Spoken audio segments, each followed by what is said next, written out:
Look at you, Jerry.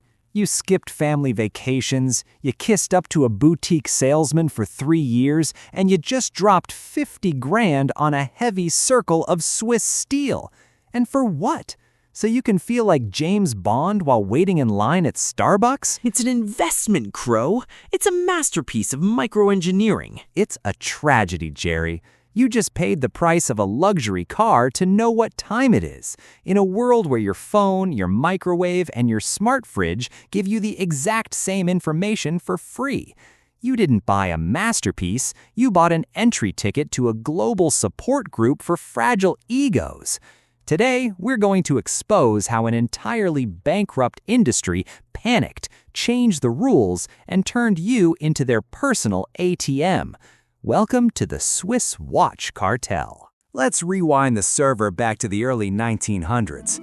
Back then, a mechanical watch wasn't a flex, it was a survival tool. If you were a pilot, a train conductor, or a soldier in the trenches, your watch keeping perfect time was the difference between blowing up a bridge or blowing up your own platoon. See? History, heritage, men of action. Exactly. Men of action needed accuracy.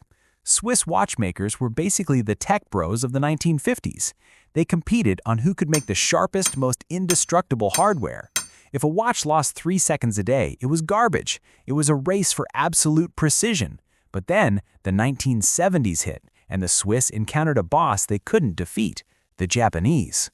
Enter Seiko. The Japanese dropped the Quartz patch update on the global server. Instead of 1,000 tiny, fragile gears powered by a literal spring, the Japanese put a tiny battery and a piece of quartz crystal inside the watch. Wait, my digital Casio has quartz. That's like a $10 watch. Bingo! And that $10 piece of plastic is statistically 100 times more accurate than the $50,000 Swiss Safe Queen on your wrist. The Japanese democratized time. They made watches cheaper, better, and indestructible. By the late 70s, the Swiss watch industry was bleeding out. Over 1,000 Swiss watch companies went bankrupt. They lost 60,000 jobs. It was a complete hardware wipeout. They were selling horses in the age of the automobile. So if the Japanese made better, cheaper watches, how did the Swiss survive? Did they make an even better battery? Oh, Jerry, you beautiful, naive NPC. Why compete in technology when you can hack human psychology? A genius named Nicholas Hayek and a few other Swiss elites realized a terrifying truth. You can't sell accuracy anymore, but you can sell ego. Ego? They flipped the script.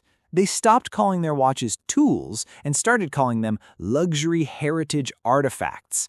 They ran ads basically saying, sure, your Japanese watch tells the perfect time, but our watch is assembled by a blind monk in the Alps using a magnifying glass. It's art.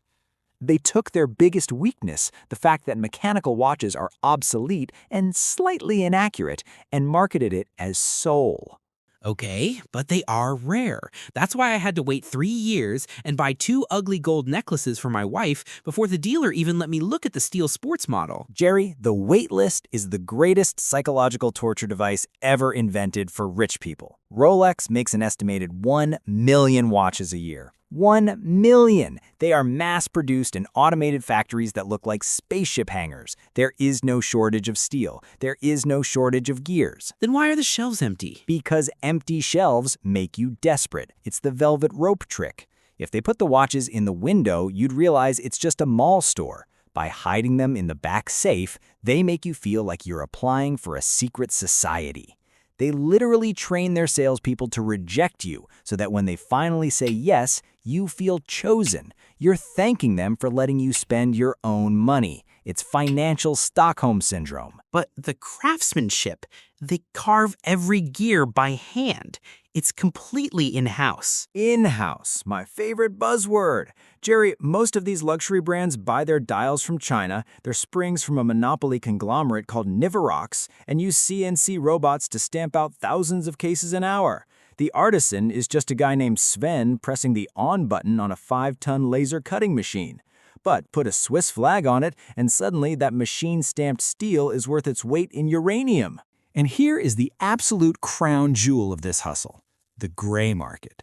Because the boutiques pretend they don't have the watches, the second-hand market explodes. A watch that retails for $10,000 is instantly flipped online for $30,000. Yeah, which proves it's an investment. My watch went up in value. On paper, Jerry. Try selling it right now. The moment the economy dips, that bubble pops faster than a balloon in a porcupine factory. The brands love the gray market because it acts as free advertising. It creates the illusion that their mass-produced steel rings are a better asset class than gold. They've successfully convinced a whole generation of crypto bros and middle managers that hoarding outdated time-telling bracelets is building a portfolio. Talk about drinking the Kool-Aid. So, Jerry, check the time for me. It's 4:32 p.m. Are you sure? Because mechanical watches lose about 5 seconds a day. You might be at 4:31 and 55 seconds. My $15 plastic Casio says 4:32 exactly. I guess I need to get it serviced. Oh, absolutely. That'll be $1,200 and they'll keep it in Switzerland for 6 months. You thought you bought a watch to master time, Jerry, but time is exactly what they stole from you. The next time a guy in a suit tells you his mechanical watch has a soul, just check your microwave. It's infinitely cheaper and it actually heats up your pizza rolls. If you want to see another industry that successfully pickpocketed your life savings, click right here. Keep one eye open and your wallet closed.